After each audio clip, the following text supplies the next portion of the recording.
When the 7 days were nearly over, some Jews from the province of Asia saw Paul at the temple. They stirred up the whole crowd and seized him, shouting, "Fellow Israelites, help us! This is the man who teaches everyone everywhere against our people and our law and this place. And besides, he has brought Greeks into the temple and defiled this holy place." They had previously seen Trophimus the Ephesian in the city with Paul and assumed that Paul had brought him into the temple. The whole city was aroused, and the people came running from all directions. Seizing Paul, they dragged him from the temple, and immediately the gates were shut. While they were trying to kill him, news reached the commander of the Roman troops that the whole city of Jerusalem was in an uproar. He at once took some officers and soldiers and ran down to the crowd, and when the rioters saw the commander and his soldiers, they stopped beating Paul. The commander came up and arrested him and ordered him to be bound with 2 chains. Then he asked who he was and what he had done. Some in the crowd shouted one thing and some another, and since the commander couldn't get at the truth because of the uproar, he ordered that Paul be taken into the barracks. When Paul reached the steps, the violence of the mob was so great he had to be carried by the soldiers. The crowd that followed kept shouting, "Get rid of him!" As the soldiers were about to take Paul into the barracks, he asked the commander, "May I say something to you?" "Do you speak Greek?" he replied. "Aren't you the Egyptian who started a revolt and led 4,000 terrorists out into the wilderness some time ago?"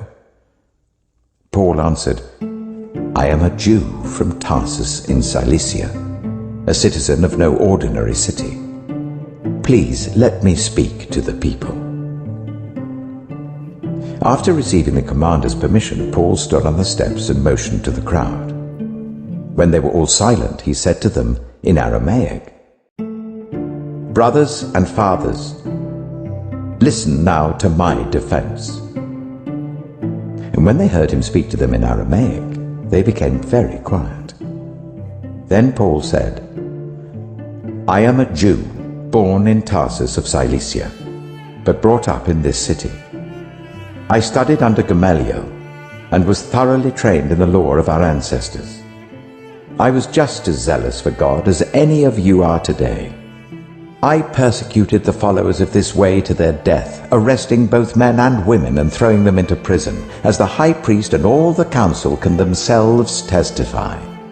I even obtained letters from them to their associates in Damascus and went there to bring these people as prisoners to Jerusalem to be punished. About noon, as I came near Damascus, suddenly a bright light from heaven flashed around me. I fell to the ground and heard a voice say to me, 'Saul, Saul, why do you persecute me?' 'Who are you, Lord?' I asked. 'I am Jesus of Nazareth, whom you are persecuting,' he replied. My companions saw the light, but they did not understand the voice of him who was speaking to me. 'What shall I do, Lord?' I asked. 'Get up and go into Damascus. There you will be told all that you have been assigned to do.' My companions led me by the hand into Damascus because the brilliance of the light had blinded me. A man named Ananias came to see me. He was a devout observer of the law and highly respected by all the Jews living there. He stood beside me and said, 'Brother Saul, receive your sight.' And at that very moment I was able to see him. Then he said, 'The God of our ancestors has chosen you to know his will and to see the righteous one and to hear words from his mouth. You will be his witness to all people of what you have seen and heard.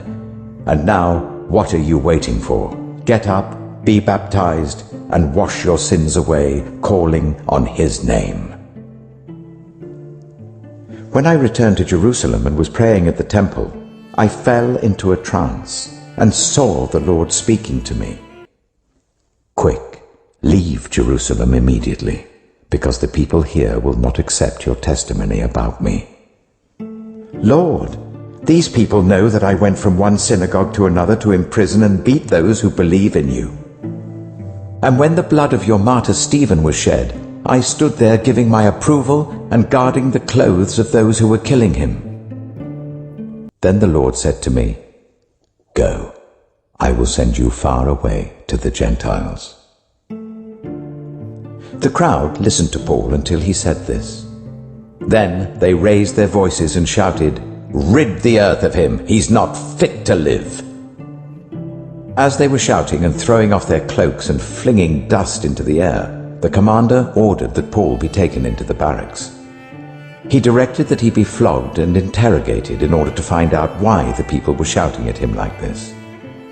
As they stretched him out to flog him, Paul said to the centurion standing there, Is it legal for you to flog a Roman citizen who hasn't even been found guilty?